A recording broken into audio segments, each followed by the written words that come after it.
The morning started like any other Tuesday for Marcus Johnson.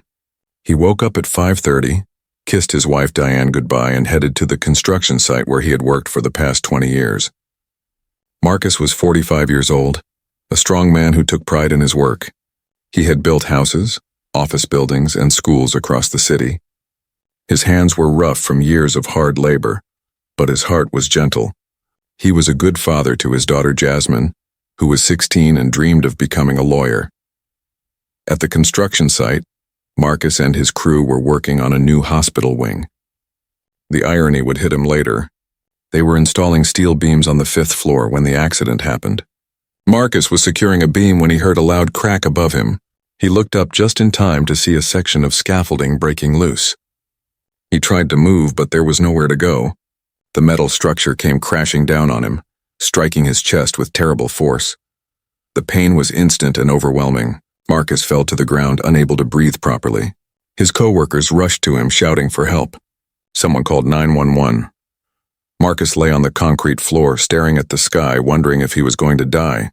His chest felt like it was being crushed. Every breath was agony. He thought about Diane and Jasmine. He had to survive. He had to see them again. The ambulance arrived within 10 minutes. The paramedics carefully lifted Marcus onto a stretcher and rushed him to Memorial General Hospital, the same hospital his crew had been building. Marcus drifted in and out of consciousness during the ride. He heard the paramedics talking about trauma and possible internal injuries. The words scared him, but he was too weak to ask questions. When they arrived at the emergency room, doctors and nurses surrounded him immediately. They cut off his work clothes and began examining him. Marcus tried to speak to tell them about the pain in his chest, but they were moving too fast. Within minutes, they decided he needed to go to the intensive care unit, the ICU. Marcus had heard about the ICU before. It was where the sickest patients went. The thought terrified him. Diane got the call at work. She was a teacher at the local elementary school. When her phone rang and she saw it was Marcus's supervisor, her heart dropped. The supervisor's voice was shaking as he explained what happened. Diane dropped everything. She called Jasmine's school and told them to send her daughter to the hospital immediately.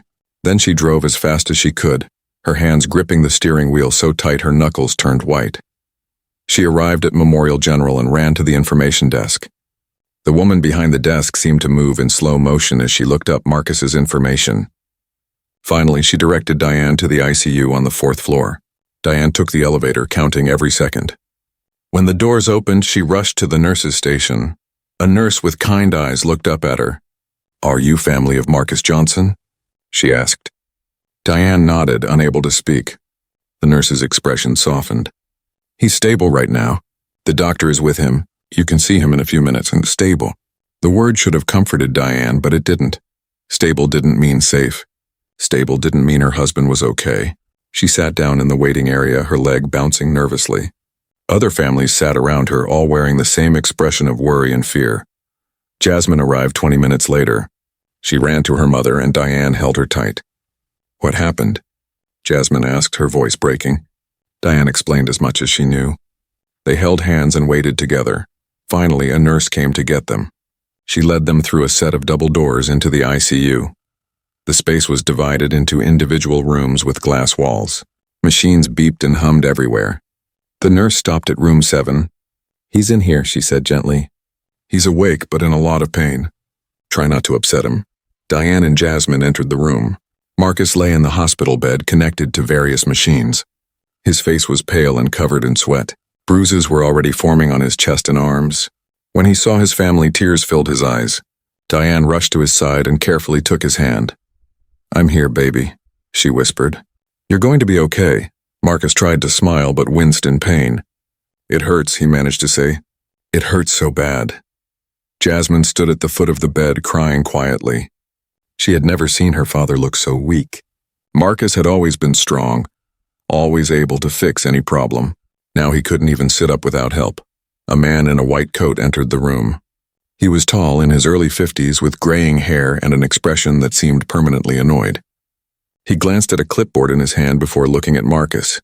"Mr. Johnson," he said without any warmth in his voice. "I'm Dr. Richard Hartwell. I'll be overseeing your care in the ICU." Diane stepped forward. "Doctor, how is my husband?" What are his injuries? Dr. Hartwell barely looked at her. He has chest trauma from the accident. We've done initial scans. There's bruising and possibly some fractured ribs. We're monitoring him for internal complications. Possibly, Diane asked.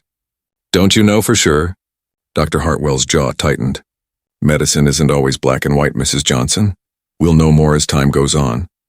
Marcus groaned in pain. Doctor, it really hurts. Can I get something stronger for the pain? Dr. Hartwell looked at Marcus with an expression that made Diane uncomfortable. It wasn't concern. It was something else. Something cold. You're already on pain medication, he said. We can't just hand out stronger drugs whenever someone asks for them.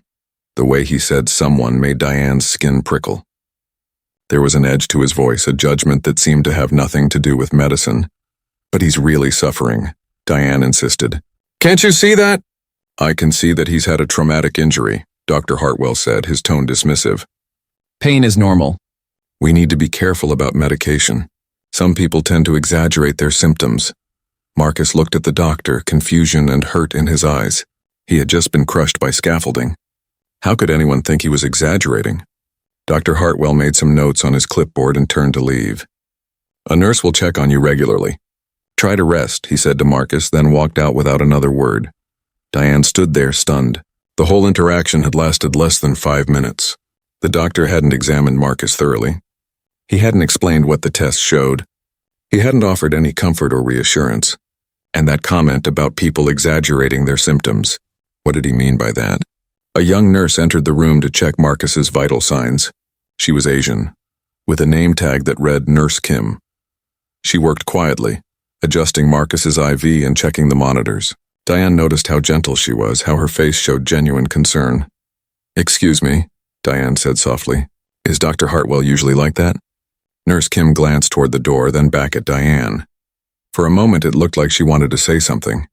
But then she just gave a small, sad smile. Try to get some rest, she said. All of you. It's going to be a long night. She left the room, leaving the Johnson family alone with their fears and the steady beeping of the machines. Marcus closed his eyes, exhausted from pain. Diane held his hand and wondered why the doctor had treated them with such coldness. She told herself she was imagining things. She was stressed and worried. That must be it, but deep down she knew. She had seen that look before in her life. That tone of voice, that dismissive attitude. She had hoped that in a hospital, in a place meant to heal and help, things would be different. But as she sat beside her suffering husband, watching him fight through pain that the doctor seemed to think was exaggerated, Diane realized that some battles followed you everywhere, even into the ICU. The first night in the ICU was terrible. Marcus barely slept. Every time he tried to find a comfortable position, pain shot through his chest. The medication they gave him wasn't enough. He could feel every breath, every slight movement. Diane stayed by his side all night, dozing in the uncomfortable chair next to his bed. Jasmine went home around midnight, but she didn't want to leave. Diane made her go, promising to call if anything changed. Morning came slowly. The ICU never really got quiet. Machines beeped constantly. Nurses walked in and out. Other patients cried out in pain or confusion. Marcus watched the clock on the wall, counting the minutes until morning rounds. Maybe the doctor would help him then. Maybe he would get better pain medication. Maybe they would figure out why he felt so awful. But when morning came, Marcus felt worse, not better. His body was burning up, sweat soaked through his hospital gown. He felt dizzy and weak. When Diane touched his forehead, her hand pulled back quickly. You're burning up, she said, her voice full of worry. She pressed the call button for the nurse. Nurse Kim arrived within minutes. She took Marcus's temperature and her face grew serious. 102.6, she said. I'll let the doctor know. Dr. Hartwell arrived an hour later. He wasn't alone this time. 2 younger doctors followed him. They looked fresh out of medical school, eager to learn. Dr. Hartwell carried a tablet computer, reviewing Marcus's chart as he walked. He barely glanced at Marcus before speaking. Temperature spike, he said to the residents as if Marcus wasn't even there. Common in trauma cases, often anxiety-related rather than infection. One of the residents, a young woman with brown hair, looked at Marcus with concern. Should we run blood cultures to check for infection? She asked. Dr. Hartwell waved his hand dismissively.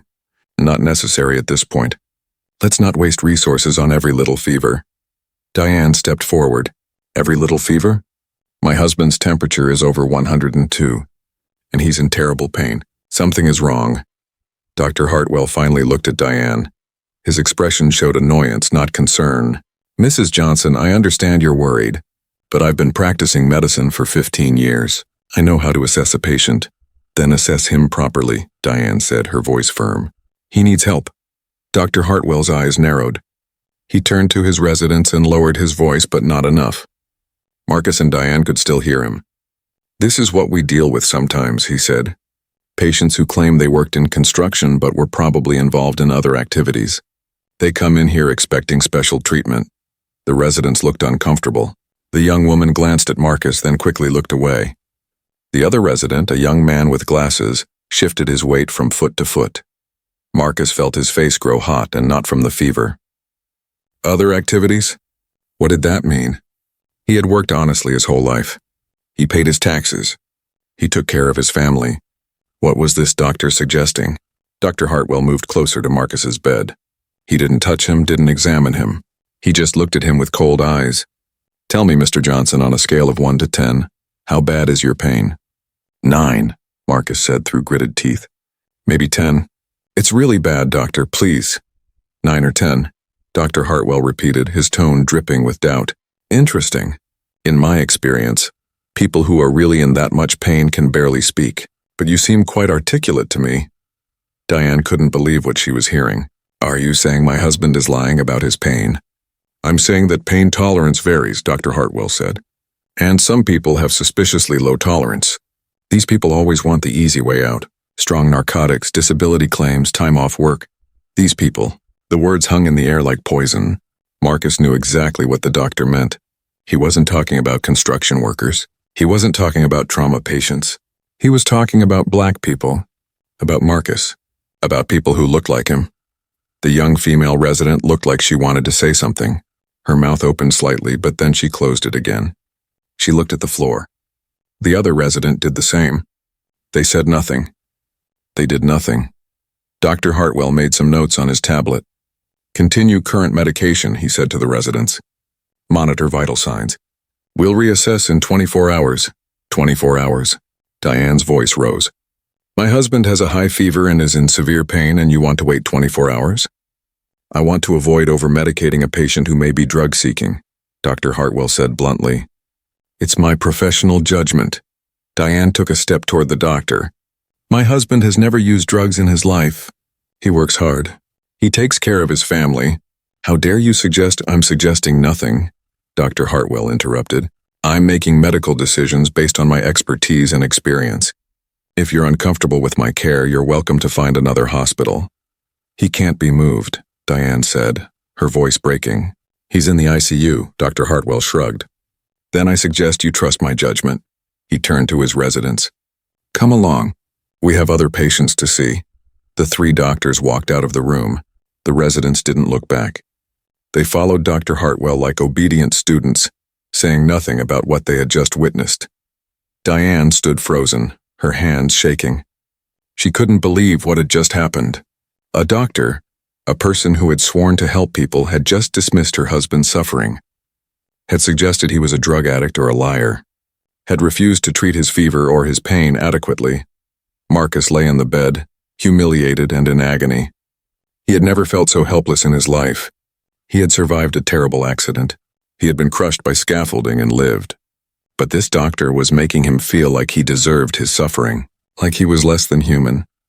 Baby, Diane whispered, taking his hand. I'm so sorry. I'm so sorry this is happening. Marcus didn't respond.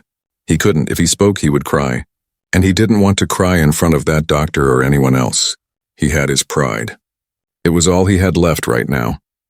Throughout the morning, Marcus's condition got worse. His fever climbed to 103. He started having trouble breathing. Each breath felt like someone was sitting on his chest.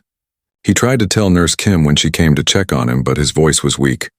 I can't breathe right, he managed to say. Nurse Kim looked worried. She checked his oxygen levels and frowned. Your oxygen saturation is dropping, she said. I need to give you more oxygen. She adjusted his oxygen mask and made notes in his chart. I'm going to call Dr. Hartwell, she said. But Dr. Hartwell didn't come. He sent a message through another nurse saying that some difficulty breathing was normal after chest trauma. That Marcus needed to calm down. That anxiety could make breathing problems worse. Anxiety. There was that word again. Everything was anxiety or exaggeration or drug seeking. Never a real problem. Never something that required real treatment. Diane sat beside Marcus, feeling helpless. She had never felt so powerless. She was watching her husband suffer, and the person who was supposed to help him was refusing to do so. She tried to stay calm for Marcus, but inside she was breaking apart. Around lunchtime, Jasmine arrived with Diane's sister, Carol. Carol took one look at Marcus and her face went pale. "Oh my God," she whispered. "He looks terrible. What are the doctors doing?" Diane pulled her sister aside and explained everything. Carol's expression changed from concern to anger.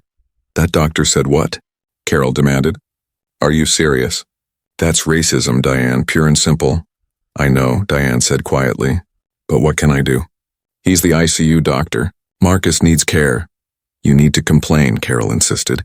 "You need to talk to someone in charge." "This isn't right." Diane knew her sister was right, but she was also afraid. What if complaining made things worse? What if Dr. Hartwell took it out on Marcus? What if they really did kick Marcus out of the hospital? But then she looked at her husband, struggling to breathe, burning with fever, his face twisted in pain. She thought about Dr. Hartwell's cold eyes and cruel words. She thought about those young doctors who said nothing, who just followed along. "Okay," Diane said. "I'll file a complaint." She went to the nurse's station and asked to speak to a supervisor. The nurse on duty looked uncomfortable. "The nursing supervisor is with another patient right now," she said. "Can you wait?" Diane waited for 45 minutes. Finally, a woman in navy blue scrubs approached her. She was older, maybe in her 60s, with short gray hair. "I'm Sandra Mills, the nursing supervisor," she said. "I understand you wanted to speak with me." Diane explained everything. The dismissive treatment, the accusations of drug seeking, the refusal to treat Marcus's fever and breathing problems properly, the racist comments about these people and other activities. Sandra Mills listened, her face neutral. When Diane finished, the supervisor sighed. "I'll make a note of your complaint," she said. "But I should tell you that Dr. Hartwell is one of our most experienced physicians. He has an excellent record." "An excellent record of what?" Diane asked. "Letting patients suffer?" "I'll pass your concerns along to the appropriate department," Sandra said. "That's all I can do." Diane felt defeated. The supervisor didn't believe her. Or maybe she didn't care. Either way, nothing was going to change. She walked back to Marcus's room, her heart heavy. Nurse Kim was inside adjusting Marcus's IV. When she saw Diane's face, she glanced at the door, then moved closer. The third day in the ICU was worse than the first two combined. Marcus had barely slept at all. His fever had gone up to 103.8 during the night. Nurses came in every hour to check on him, but no one seemed to know what to do. They kept saying they were following Dr. Hartwell's orders. Those orders apparently meant doing as little as possible. Diane had spent another night in the chair beside Marcus's bed. Her back ached and her eyes burned from lack of sleep, but she refused to leave. She couldn't shake the feeling that if she left, something terrible would happen. Her husband needed her there. Someone had to watch over him to make sure he got the care he needed. Early in the morning, around 6:30, Dr. Hartwell arrived for his rounds. This time he came alone, without the residents following him. He looked tired and annoyed, like he had better things to do than check on Marcus. He glanced at the monitors and at Marcus's chart on his tablet. Marcus was awake, but barely. His breathing was labored, each breath taking tremendous effort. His skin looked gray. The strong, healthy man who had kissed his wife goodbye just 3 days ago was now a shadow of himself. "Still having breathing problems?" Dr. Hartwell asked, his tone suggesting Marcus was being overdramatic. "Yes," Marcus whispered. "Can't breathe good?" "Well, you're breathing well enough to talk," Dr. Hartwell said. He turned to Diane. "Has he been complaining all night?" The question shocked Diane. Complaining? Her husband was fighting for every breath, and the doctor called it complaining. "He's been suffering all night," Diane said, trying to keep her voice steady. "His fever hasn't gone down. His breathing is getting worse. Something is very wrong." Dr. Hartwell sighed like he was dealing with a difficult child. "Mrs. Johnson, chest trauma causes breathing difficulties. It's normal. The fever is probably his body's response to the injury. We don't need to panic. We don't need to panic. Diane's voice rose. Look at him. Does he look normal to you? Dr. Hartwell's expression hardened. He looked at Marcus with something close to contempt. What I see is a patient who isn't following instructions. Are you trying to take deep breaths like we told you? Marcus tried to answer but couldn't. Speaking took too much air and he didn't have enough. Maybe if he tried harder, Dr. Hartwell said to Diane, as if Marcus wasn't even there. Some patients give up too easily. They expect medicine to do all the work. Diane couldn't believe what she was hearing. Give up too easily? Her husband had worked through broken fingers, severe cuts, and a sprained back over his 20-year career. He never gave up on anything. But now, when he was truly suffering, this doctor was accusing him of being weak. Another doctor passed by the room. A colleague of Dr. Hartwell's, an older white man with white hair. Dr. Hartwell stepped out into the hallway to talk to him. Diane moved closer to the door, wanting to hear what they were saying. How's the construction worker? The other doctor asked. Dr. Hartwell's voice dropped, but not enough. Typical case. These people come in here with nothing, expect everything, and complain the loudest. Probably hasn't worked a real day in his life. Probably got hurt doing something stupid and now wants disability. Diane's blood ran cold. These people. There it was again. And this time Dr. Hartwell had said even more. He had questioned whether Marcus really worked, whether his injury was even legitimate. He was saying all of this to another doctor, spreading his poisonous views. The other doctor laughed. Actually laughed. Good luck with that one, he said, and walked away. Dr. Hartwell came back into the room. He looked at Marcus, then at Diane. I'm ordering another round of basic antibiotics for the fever. Continue current pain management. We'll see how he does. What about a chest x-ray? Diane asked. Or a CT scan? Shouldn't you check if something else is wrong? Those tests are expensive, Dr. Hartwell said. We don't order them just because a patient wants them. I see no medical reason for advanced imaging at this time. No medical reason. Diane wanted to grab the doctor and shake him. He can't breathe. He's breathing, Dr. Hartwell said coldly. Just not as easily as he'd like. There's a difference. Now, if you'll excuse me, I have actual emergencies to attend to.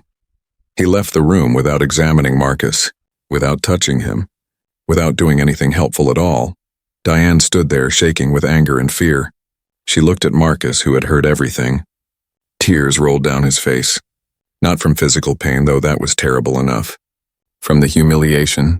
From being treated like he was worthless, like his life didn't matter. Baby, Diane whispered, taking his hand.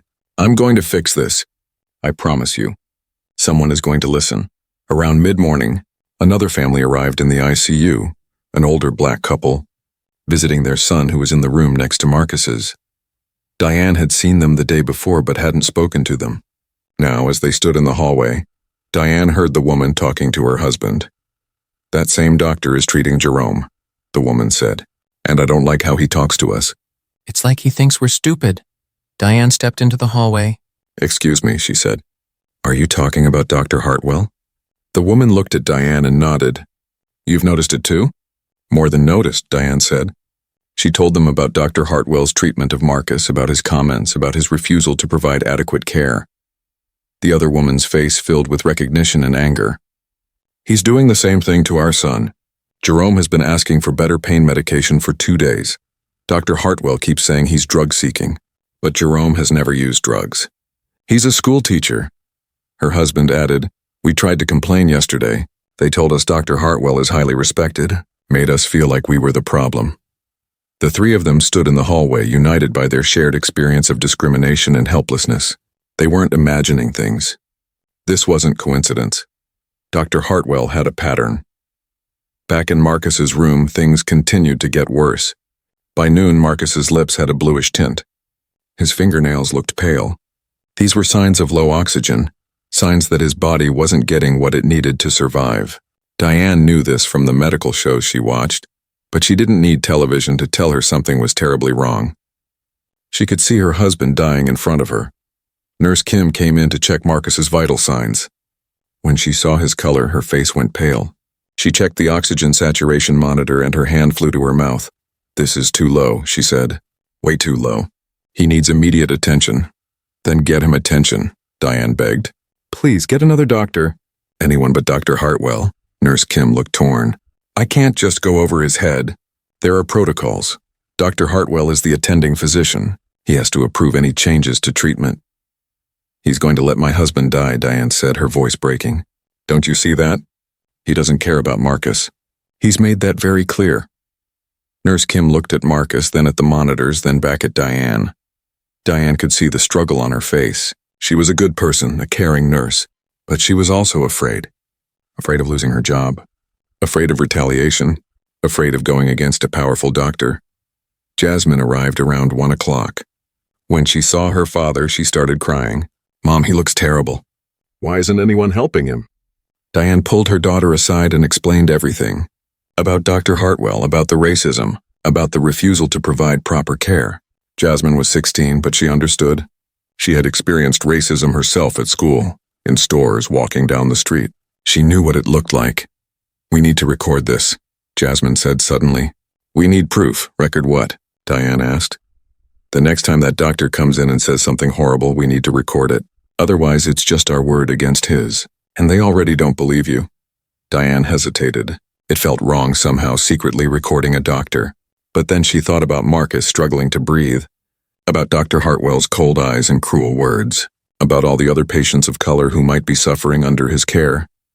Okay, Diane said, but be subtle about it. We can't let him see. They didn't have to wait long. Around 3 o'clock, Dr. Hartwell returned. He came into the room, barely glanced at Marcus, and started making notes on his tablet. Jasmine had her phone in her hand, partially hidden behind her purse. She pressed record. Mr. Johnson, Dr. Hartwell said without looking up, I see your fever hasn't improved. Have you been drinking enough water? Marcus couldn't answer. He was too busy trying to breathe. Typical, Dr. Hartwell muttered. Won't even try to help himself. He looked at Diane. Has he been drinking water? Taking his medications? Yes, Diane said. He's been doing everything he's supposed to do. But he's getting worse, not better. His breathing is terrible. His fever won't go down. He needs more than what you're giving him. Dr. Hartwell's face showed irritation. What he needs is to stop feeling sorry for himself. Chest injuries hurt. That's life. We can't coddle every patient who doesn't like being uncomfortable. Uncomfortable? Diane's voice shook. He can barely breathe. Look at his color. His lips are blue. Dr. Hartwell finally looked at Marcus properly. For a moment, Diane thought she saw concern cross his face. But then it was gone, replaced by the same cold dismissiveness. Some discoloration is normal, he said. It's probably anxiety making his breathing worse. If he would calm down, he'd breathe better. How can he calm down when he feels like he's suffocating? Diane demanded. Dr. Hartwell's expression turned ugly. You know what? I'm tired of this. I'm tired of patients who don't trust their doctors. I'm tired of families who think they know better than trained physicians. Maybe your husband's problems are lifestyle related. Maybe there are things in his past that are causing complications. What are you suggesting? Diane asked, her voice dangerous. I'm suggesting that sometimes people engage in activities that compromise their health. Drug use, for example. Or other risky behaviors. Maybe if your husband was honest about his history, we could treat him better. Jasmine's phone captured every word. The accusation, the assumption, the barely veiled racism. My husband has never used drugs, Diane said through clenched teeth. How dare you? I dare because I'm a doctor and I know what I'm seeing, Dr. Hartwell shot back.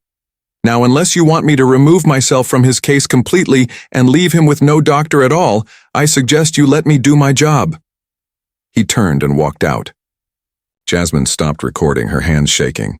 She had it all on video.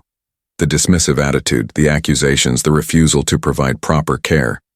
We have to show this to someone, Jasmine said. Someone in charge. This can't continue. But who would they show it to? The nursing supervisor hadn't helped. The hospital administration seemed impossible to reach. And Dr. Hartwell had made it clear that if they pushed too hard, he might abandon Marcus completely. Diane felt trapped. Her husband was dying, and the person who was supposed to save him was the one letting it happen. Nurse Kim came back into the room. She looked at Marcus and her expression changed to alarm. She quickly checked his oxygen saturation again. This is critical, she said. He needs intervention now, if his oxygen drops any lower. She didn't finish the sentence. She didn't have to. What can we do? Diane asked desperately. Nurse Kim looked at the door, then back at Diane. She seemed to be making a decision. A big one. There's someone, she finally said. The hospital director, Dr. Sarah Chen. She just started a few months ago. I've heard she's different. She actually cares about patient complaints. She has a reputation for taking action. Can you call her? Diane asked. Please, Marcus doesn't have much time. Nurse Kim bit her lip. If I go over Dr. Hartwell's head, he'll know it was me. He could make my life very difficult. And if you don't, Diane said softly, my husband might die. Please. I'm begging you. Nurse Kim looked at Marcus, at his labored breathing and blue-tinged lips. She thought about all the other patients she had seen Dr. Hartwell mistreat over the years, all the times she had stayed silent because she was afraid. Okay, she said. I'll page Dr. Chen. I'll mark it as urgent. But I can't promise she'll come. Directors are very busy. Just try, Diane said. Please, just try. Nurse Kim left the room and went to a phone at the nurse's station. Diane watched through the glass as she made the call. Then Nurse Kim came back. I paged her, she said. I told her it was an urgent patient care issue. Now we wait. The wait felt endless. Diane sat beside Marcus, holding his hand and praying. She didn't know if this hospital director would come. She didn't know if anyone would help them. But it was their last hope. If Dr. Chen didn't respond to the page, Diane didn't know what else to do. 15 minutes passed, then 20. Diane felt her hope fading with each minute. Maybe the director was too busy. Maybe she didn't care about an urgent page from a nurse. Maybe no one in this hospital cared about Marcus at all. Then, at exactly 3:45, a woman entered the ICU through the main doors. She moved with purpose, her white coat flowing behind her. She was Asian, maybe in her late 40s, with shoulder-length black hair and sharp, intelligent eyes. Her name tag read, Dr. Sarah Chen, Hospital Director. Diane's heart jumped. She had come. The director had actually come, but Dr. Chen didn't come to Marcus's room right away. Instead, she stood near the nurse's station observing. She was watching, listening, taking in the whole scene. Nurse Kim saw her and gave a small nod, then gestured subtly toward Marcus's room. Dr. Chen positioned herself where she could see into Marcus's room, but where she wasn't immediately visible. She was studying the situation first, making her own assessment before revealing herself. A few minutes later, Dr. Hartwell came around the corner. He was talking to a nurse, his voice carrying across the ICU. The Johnson case, he was saying. Waste of a bed, if you ask me. Some people just can't handle a little discomfort. Always looking for someone to blame, always playing the victim. The nurse looked uncomfortable but said nothing. Dr. Chen's expression didn't change, but her eyes sharpened. She continued to watch and listen. Dr. Hartwell headed toward Marcus's room. When he entered, Diane stood up quickly. She was ready to fight again if she had to defend her husband, to demand better care. Mr. Johnson, Dr. Hartwell said, his tone dripping with false concern. Still not feeling well? Marcus didn't respond. He couldn't. His breathing was so labored now that he couldn't speak at all. I see you're being dramatic again, Dr. Hartwell said. He didn't examine Marcus, didn't check his oxygen levels, didn't touch him at all. You know, Mr. Johnson, there are people in this ICU with real problems, people with serious injuries who aren't complaining half as much as you are. He's not complaining, Diane said, her voice shaking with anger. He's dying, can't you see that? Dr. Hartwell turned to her with an expression of exaggerated patience. Mrs. Johnson, you're being dramatic too. Your husband has chest trauma. It's uncomfortable, but he's not dying. If you would both just calm down and stop being so difficult, this would go much smoother. Difficult? Diane could barely control her anger now. We're being difficult because you won't help him. Because you've decided he doesn't deserve proper care. I've decided no such thing, Dr. Hartwell said. I'm providing appropriate care for his injuries. If that's not good enough for you, Perhaps it's because your expectations are unreasonable. My expectations? Diane stepped closer to the doctor. My expectations are that a doctor will actually examine my husband, will order the tests he needs, will believe him when he says he's in pain, will treat him like a human being. Dr. Hartwell's face hardened. Are you suggesting I'm not treating him like a human being? I'm saying you're treating him worse than you would treat a white patient, Diane said, her voice steady now. I'm saying you've made assumptions about who he is and what he deserves based on the color of his skin. I'm saying you're a racist. The word hung in the air between them. Dr. Hartwell's face turned red. His jaw clenched. How dare you?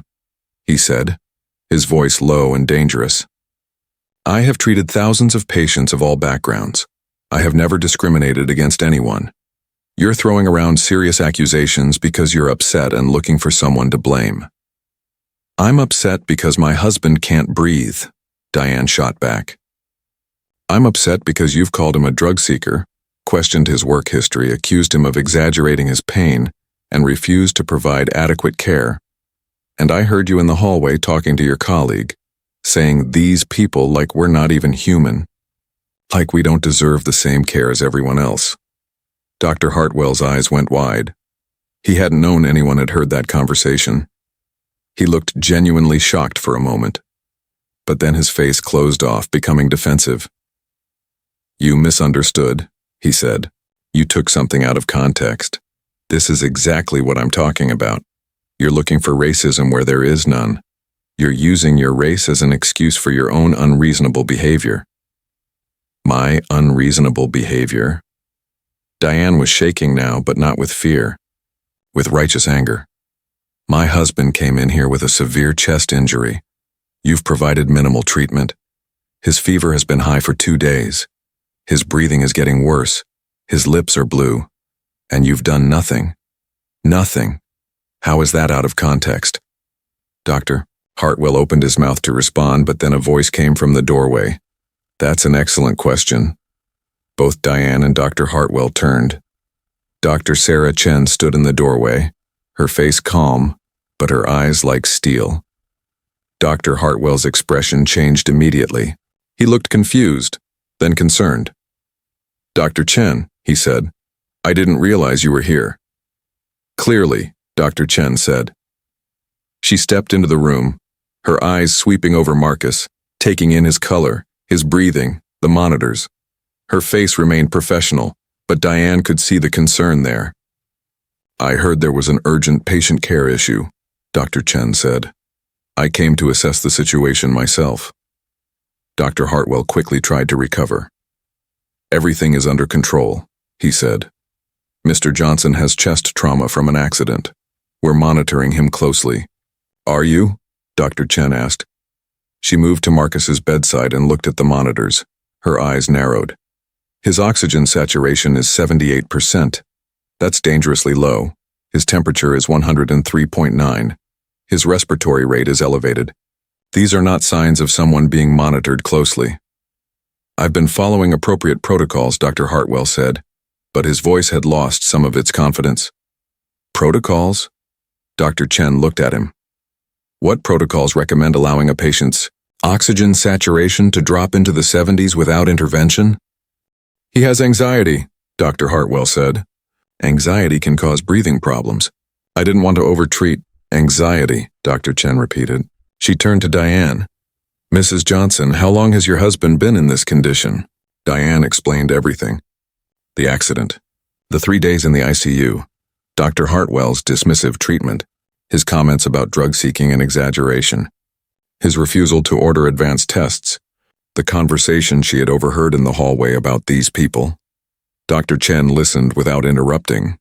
Her expression didn't change, but Dr. Hartwell started to look nervous. He shifted his weight from foot to foot. He glanced at the door like he wanted to leave. When Diane finished, Dr. Chen turned to Dr. Hartwell. Is what she's saying accurate? She's misinterpreting things, Dr. Hartwell said quickly. I never said anything racist. I provide equal care to all patients. This is a misunderstanding. A misunderstanding, Dr. Chen said. Her voice was calm, but there was steel beneath it. Then perhaps you can explain why Mr. Johnson's oxygen saturation has been dropping for hours, without any intervention beyond basic oxygen therapy. Can you explain why a man with a high fever and respiratory distress hasn't had a chest X-ray or CT scan in 3 days? I didn't think it was necessary, Dr. Hartwell said. You didn't think it was necessary, Dr. Chen repeated. She pulled out her phone and opened an app. I'm looking at Mr. Johnson's chart right now. He has documented trauma to the chest. He developed a fever on day 2.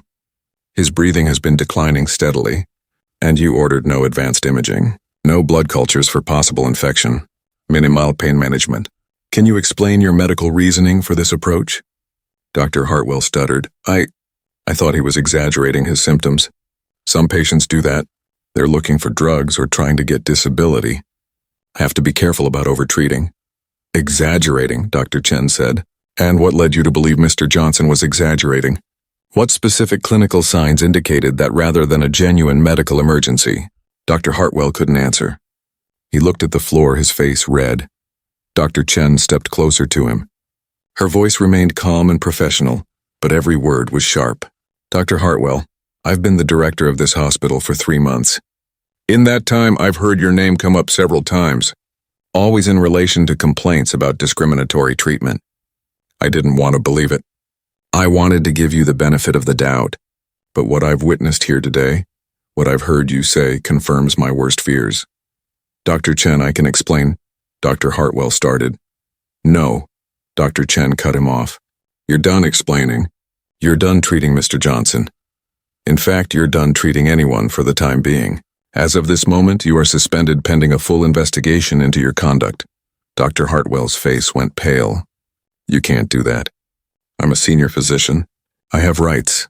And Mr. Johnson has the right to proper medical care without discrimination, Dr. Chen said, which he has clearly not received under your care. You will leave this ICU immediately. I will assign another physician to Mr. Johnson's case, and you will not contact him, his family, or discuss this case with anyone except during the official investigation.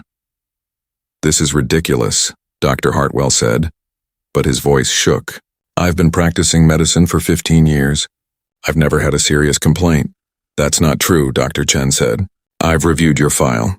You've had 8 complaints about discriminatory treatment in the past 5 years. All of them were dismissed or resulted in minimal consequences. That ends today. Now leave, or I will have security escort you out. Dr. Hartwell looked like he wanted to argue more, but something in Dr. Chen's expression told him not to. He turned and left the room without another word. His footsteps echoed as he walked away down the hall. Dr. Chen turned to Marcus and Diane. Her expression softened. Mr. and Mrs. Johnson, I am deeply sorry for what you've experienced. This is not the standard of care we strive for at this hospital. I'm going to make this right. She pulled out her phone and made a call. This is Dr. Chen. I need Dr. Michael Torres in the ICU immediately. We have a patient in respiratory distress who needs urgent evaluation. Yes, immediately. Thank you. She hung up and turned back to Diane. Dr. Torres is our chief pulmonologist. He's the best we have. He'll be here in minutes. Thank you, Diane whispered, tears streaming down her face. Thank you so much. Dr. Chen gently touched Diane's shoulder. You fought for your husband. You didn't give up. That took tremendous courage. Many people would have accepted the treatment and said nothing. Your advocacy may have saved his life. She turned to Marcus, who was still struggling to breathe but was watching her with grateful eyes. Mr. Johnson, we're going to take care of you now. Properly, I promise you that. Within 5 minutes, Dr. Torres arrived. He was Latino, maybe in his mid-40s, with kind eyes and a gentle manner.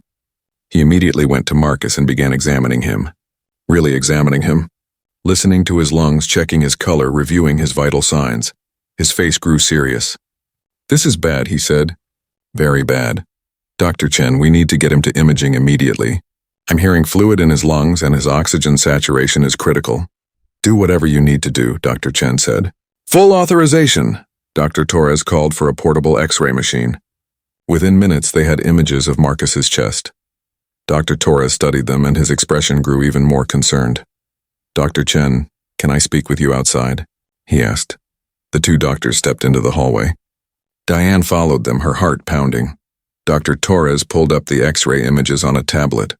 See here? He pointed. And here? He has a pulmonary embolism, a blood clot in his lung, and there's significant fluid buildup around his heart. These are life-threatening conditions. If they had gone untreated much longer, he didn't need to finish the sentence. Everyone understood. Marcus could have died. How was this missed? Dr. Chen asked, though her tone suggested she already knew the answer. It wasn't missed, Dr. Torres said quietly. The signs were all there. The declining oxygen levels, the difficulty breathing, the chest pain. Any competent physician should have ordered imaging days ago. This was negligence at best. Dr. Chen's jaw tightened.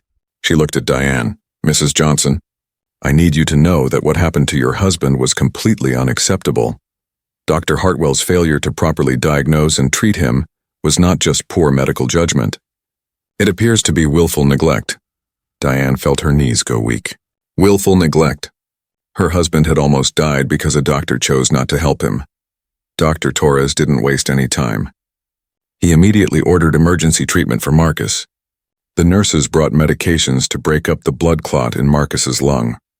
They adjusted his oxygen levels and started monitoring him even more closely. Within an hour, Marcus was being prepared for emergency surgery to address the fluid around his heart and to place a filter that would prevent more blood clots from reaching his lungs. Diane stood in the hallway, watching through the glass as medical staff worked on her husband. Dr. Chen stayed with her, explaining everything that was happening. The director didn't have to do that. She could have left, returned to her office, let other people handle things.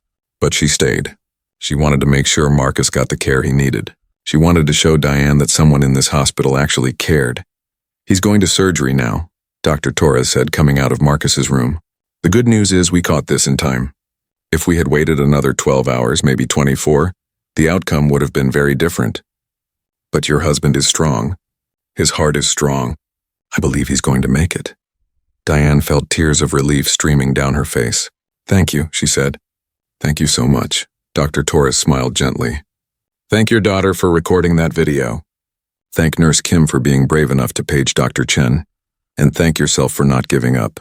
You saved your husband's life by fighting for him. They wheeled Marcus away to surgery. Diane wanted to go with him, but they wouldn't let her. She could only watch as he disappeared through the double doors. Jasmine arrived just as Marcus was leaving. Mother and daughter held each other and cried. Dr. Chen led them to a private waiting room. It was much nicer than the general waiting area, with comfortable chairs and a window that looked out over the city.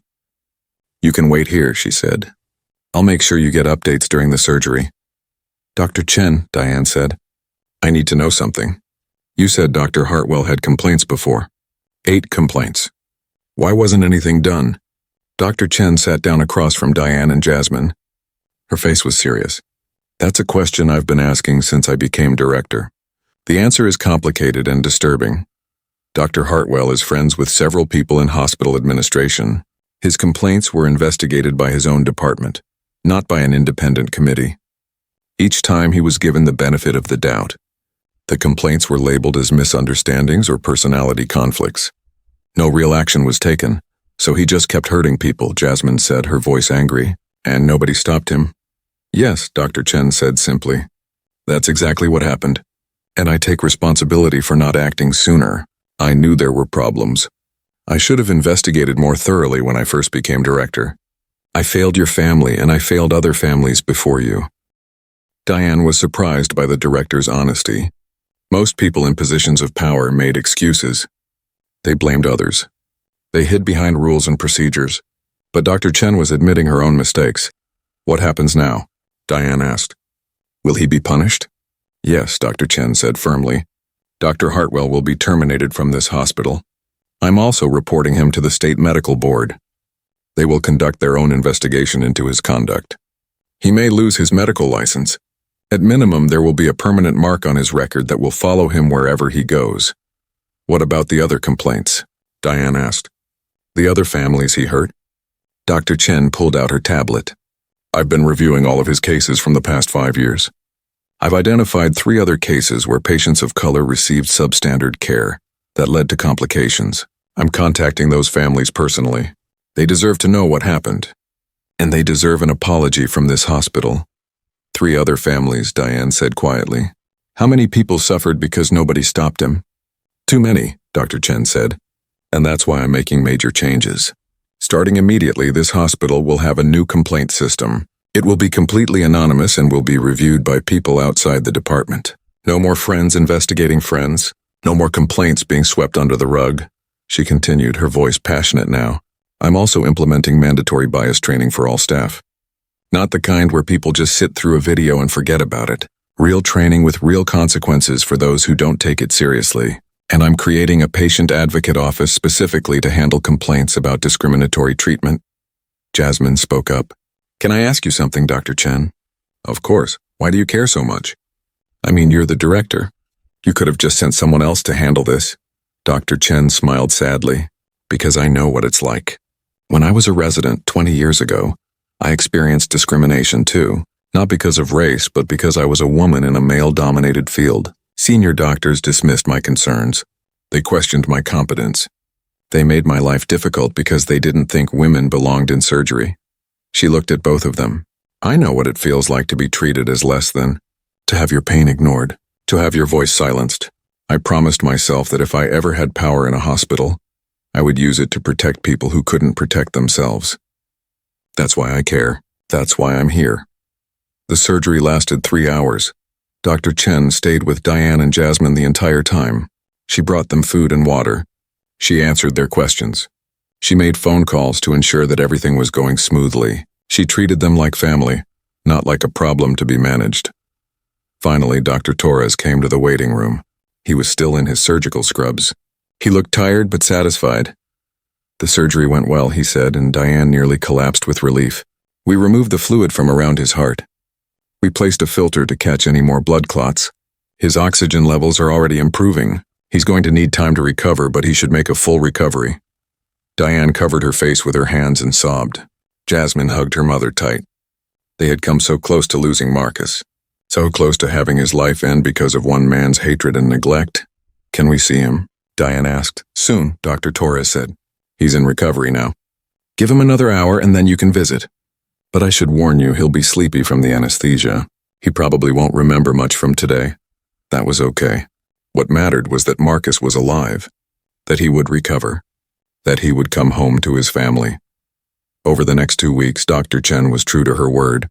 She launched a full investigation into Dr. Hartwell's conduct. She interviewed Nurse Kim and the other nurses who had witnessed his discriminatory behavior. She spoke with the other families whose loved ones had received poor care. She reviewed hundreds of cases looking for patterns. What she found was disturbing. Dr. Hartwell had consistently provided different levels of care based on race. White patients received prompt attention, thorough examinations, and aggressive treatment. Patients of color received delayed care, minimal examination, and accusations of exaggeration or drug seeking. The pattern was clear and undeniable.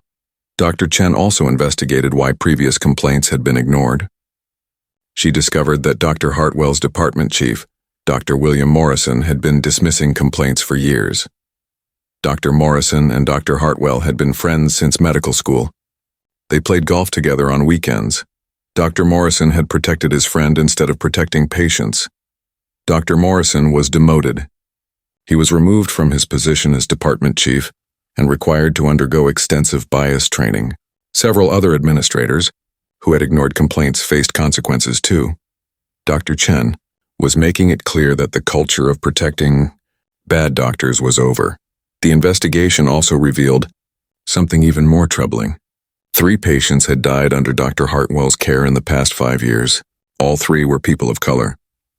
All 3 had complained of symptoms that Dr. Hartwell had dismissed as exaggeration or anxiety.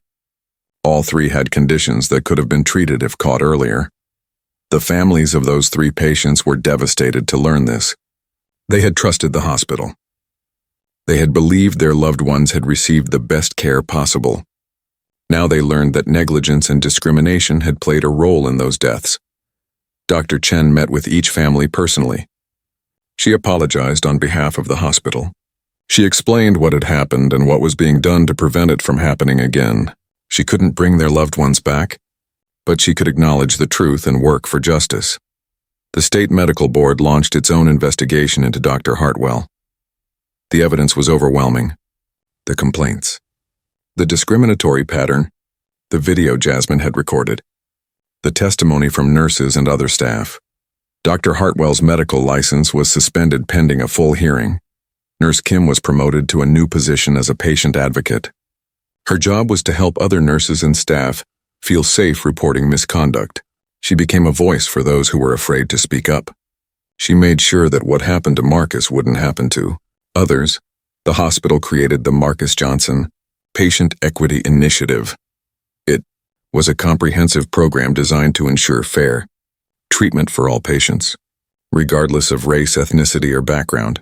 The program included anonymous complaint systems, bias training, patient advocates, and regular audits of care quality across different patient populations. Marcus spent 2 weeks recovering in the hospital, but this time his care was completely different. Dr. Torres checked on him every day. Nurses were attentive and kind. His pain was managed properly. His breathing improved steadily. The difference between Dr. Hartwell's care and proper medical care was night and day. Diane barely left Marcus's side during his recovery. She wanted to be there for every moment, to make sure he got what he needed, to protect him if she had to, but she didn't need to fight anymore. The hospital was finally treating her husband the way he should have been treated from the beginning. Marcus remembered very little from his worst days in the ICU. The fever and low oxygen had affected his memory. He didn't remember most of Dr. Hartwell's cruel words. Diane wasn't sure if that was a blessing or not. Part of her was glad he didn't have to carry those painful memories. But part of her thought he should know what he had survived. One afternoon, as Marcus was eating lunch and looking much stronger, Diane told him everything. About Dr. Hartwell's racism. About his refusal to provide care. About how close they had come to losing him. About Dr. Chen stepping in and saving his life. Marcus was quiet for a long time after she finished. Then tears rolled down his face. "I could have died," he said softly. "Not from the accident, but because a doctor decided I wasn't worth saving." "But you didn't die," Diane said, taking his hand. "You're here. You're alive, and we're going to make sure this never happens to anyone else." Marcus nodded. "I want to do something. I don't know what, but I want to do something." "We will," Diane promised. "Together.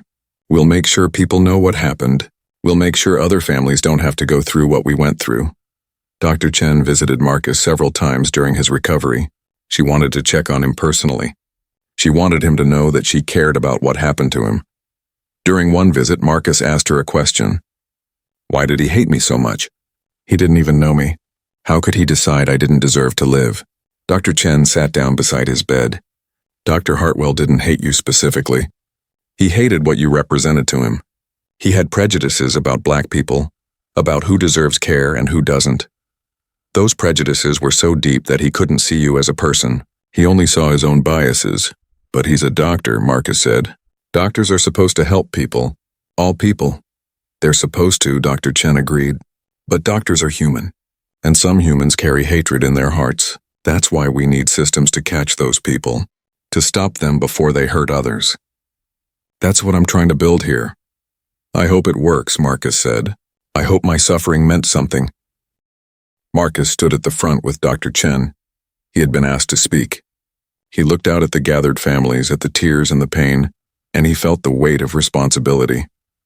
"My name is Marcus Johnson," he began. "A year ago I almost died in this hospital, not because my injuries were untreatable, but because a doctor decided I didn't deserve to live, because he looked at my skin and made assumptions about who I was and what I was worth." He paused, his voice thick with emotion. "But I'm one of the lucky ones. I'm standing here today because people fought for me. My wife Diane refused to stay quiet. Nurse Kim found the courage to speak up. Dr. Chen took immediate action. I survived because people cared enough to intervene." Marcus looked at the families in the audience. "But not everyone is so lucky. The people we're honoring today didn't survive. They trusted the healthcare system to protect them. They believed that doctors would treat them fairly. They didn't know that discrimination could kill." Tears rolled down his face now. "I'm so sorry. I'm sorry you lost your loved ones. I'm sorry the system failed them. I'm sorry that racism and bias were more powerful than the oath to do no harm." He took a deep breath. "But I make you this promise. I will spend the rest of my life making sure people know what happened. I will speak up for those who can't speak anymore. I will fight to change a system that allows doctors to let people die. Your loved ones will not be forgotten. Their deaths will not be meaningless. There wasn't a dry eye in the garden. Families hugged each other. Strangers offered comfort. Dr. Chen stood beside Marcus, her hand on his shoulder, her own eyes filled with tears. After the service, people stayed for hours. They shared stories about their loved ones. They talked about the good times and the painful times. They found community in shared grief and shared determination to create change. Marcus met the family whose son had been in the ICU next to him. Jerome's parents, the couple Diane had spoken to in the hallway that terrible day. Jerome had survived too. He was home now, recovering. But his parents would never forget how close they came to losing him. "We're suing the hospital," Jerome's father told Marcus. "Not for money, for accountability. We want everything about Dr. Hartwell's history made public. We want other families to know what happened so they can get justice too." Marcus nodded. "Good, sue them. Make them pay. Make them admit what happened." Several other families were pursuing legal action too. Wrongful death suits, medical malpractice claims, civil rights violations. The hospital's insurance company was going to pay millions of dollars in settlements. But more importantly, the truth was being exposed. The pattern of discrimination was being documented in legal records that would exist forever. As the sun set over the garden, Marcus stood with Diane and Jasmine looking at the memorial plaque that had been installed. It listed the names of patients who had died due to healthcare disparities at Memorial General Hospital. 3 names were specifically identified as patients of Dr. Hartwell. "This is just the beginning," Dr. Chen said, joining them. "We've made progress here, but this is a national problem. A systemic problem. It's going to take years, maybe decades to fix." "Then we'll work for years," Marcus said. "However long it takes." 2 years after the incident, Marcus returned to work. Not to construction, his injuries had ended that career. But he found a new calling. He became a full-time patient advocate. Dr. Chen hired him to work at Memorial General Hospital, helping families navigate the healthcare system, teaching them how to speak up for themselves and their loved ones. It was the perfect job for Marcus. He understood what patients went through. He knew how scary it was to be sick and helpless. He knew how hard it was to question doctors and demand better care. He could help people in a way that few others could. Diane became the director of the support group full-time. The group had grown so large that they needed dedicated space and leadership. A nonprofit organization provided funding. Diane was able to quit her teaching job and focus entirely on helping families affected by healthcare discrimination. Jasmine went to college and decided to major in pre-law. She wanted to become a civil rights attorney.